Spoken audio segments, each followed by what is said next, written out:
عليك مع السلامين باشرنا وشرفنا بزيارة غورة العين رسول الله صلى الله عليك مع السلامين باشرنا وشرفنا بزيارة غورة العين وعلى صديق وفاروق وعلي قبل نورين باشرنا وشرفنا بزيارة غورة العين وعلى الأشياخ كلهم من ويس إلى حسينين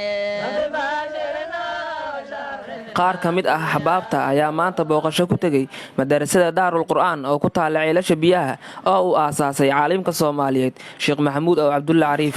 ujeedada ay halkan u imaadeen ayaa ah inay sheekha ka soo duceystaan kana soo qaataan dardaaran maadaama uu yahay sheekh muddo badan u soo qidmeeyay diinta islaamka isla markaana ay ka soo faa'iideystaan.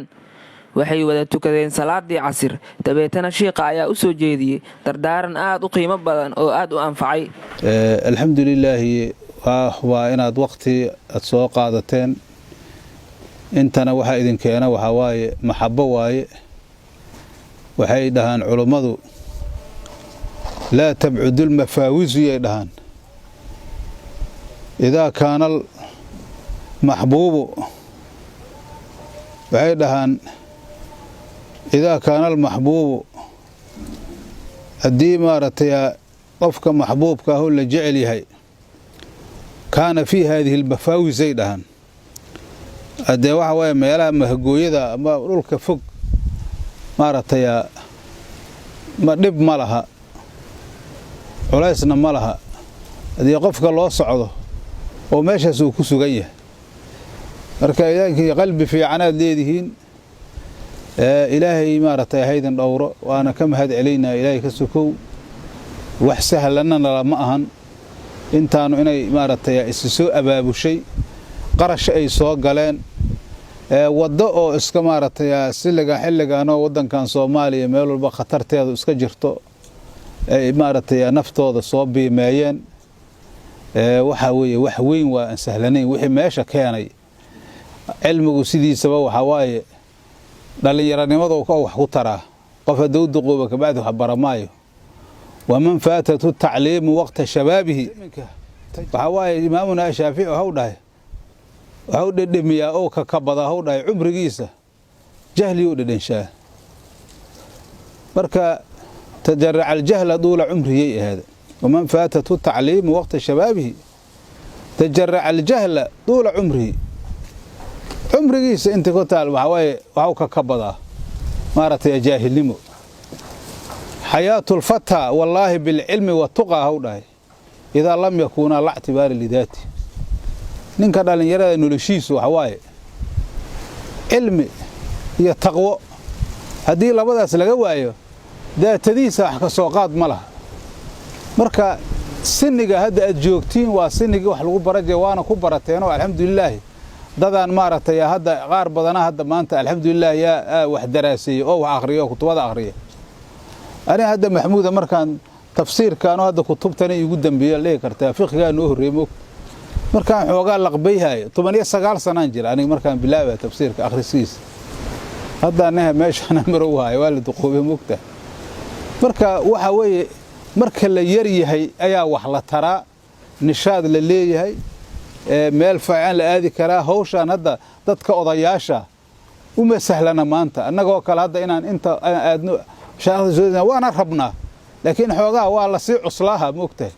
laakiin adinka wax kasta waa idin sahlan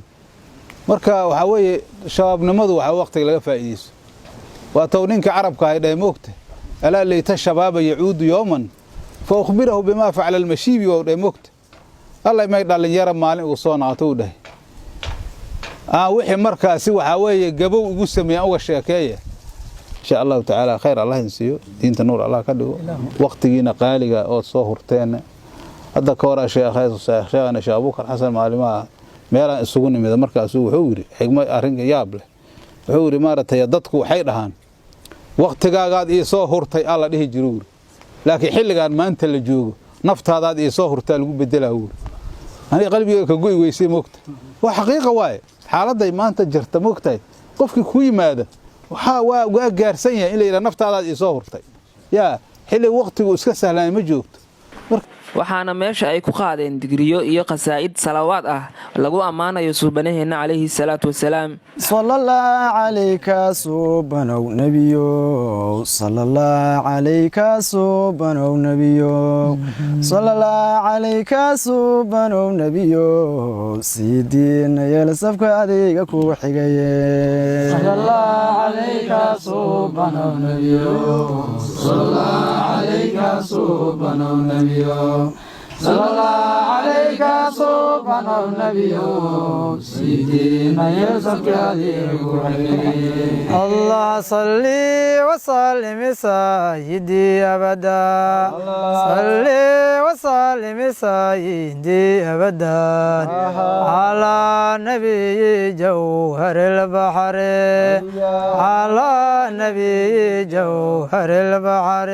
الله صلي وسلم سيدي أبدا صلي وسلم سيدي أبدا على نبي جوهر البحر على نبي جوهر البحر الله ذكرك أنيسي الله في قلبي جليسي الله ينجي من بائسي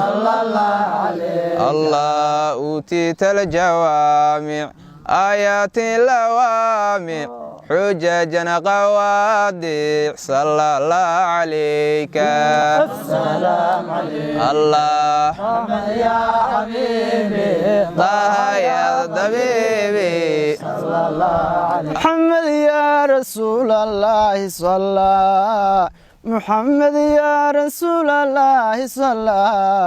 لو مدقتي رسولنا نوجي ملبي محمد يا رسول الله صلى محمد يا رسول الله صلى لو مدقتي رسولنا نوجي ملبي بسنك لو كباشي بلوه بسم الله رسولك بارميني بحسن النبي وبرتادانك سلامني بحسن النبي وبشارانك ربناي بدعانا بدون اللي بنتي وركودي الله مديقتي رسول نغانوشي ملبي محمد يا رسول الله صلى محمد يا رسول الله صلى maxamed xasan siraajudiin TV muqdisho.